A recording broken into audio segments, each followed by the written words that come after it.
పెట్టుకొని మహిళలు నిన్నటి నుంచి ఎదురు చూస్తున్నారో వాళ్ళకి నిరాశ మిగిలింది. ఈ సంవత్సరం లోపల దాన్ని నెరవేర్స్తారని ఎంతోగానో ఆశలతోని వెయిట్ చేస్తున్న మహిళలకి నిరాశ మిగిల్చింది కాంగ్రెస్ ప్రభుత్వం. ఎప్పుడైతే మహిళల్ని అడ్డం పెట్టుకొని గద్దెనెక్కారో వాళ్ళ నాశనాన్ని వాళ్ళే చూసుకుంటున్నారు. మహిళలకు ఇస్తాన 2500 సంగతి నిన్న బడ్జెట్ లో అసలు దాన్ని ప్రస్తావించడం కూడా జరగలేదు. 2000 నుంచి 4000 పెన్షన్ చేస్తున్నారు, దాని ఊసు కూడా ఎత్తలేదు.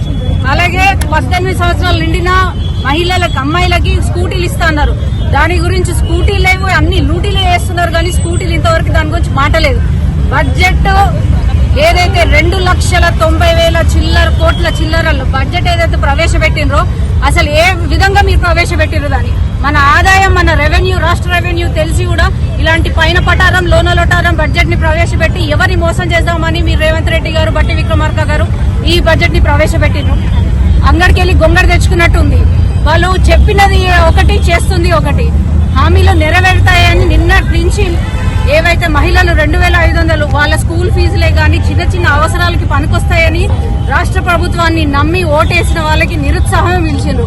ఎక్కడ మహిళలకి గత ప్రభుత్వం కూడా అలాగే చేసింది, ఈ ప్రభుత్వం కూడా మహిళల్ని మోసమే చేస్తున్నారు.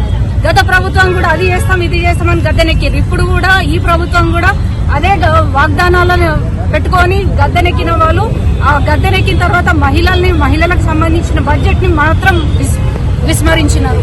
అసలు ఏ రూపంలో ఈ బడ్జెట్ ప్రవేశపెట్టినారు, ఎక్కడ న్యాయం జరుగుతుంది, అసలు మీరు కొత్తగా ఏ బడ్జెట్ లో ఏమి కొత్తగా జరిగింది, ఉన్నాయో దాన్ని అటు తిప్పి ఇటు తిప్పి బాహుబలి చిత్రంలో ఏదో పెద్ద స్క్రీన్ ప్లే డైరెక్షన్ లో అది విడుదల చేసినరే కానీ దానికి నిజంగా వాస్తవం ఏంటనేది ప్రజలకు తెలిసిన విషయం.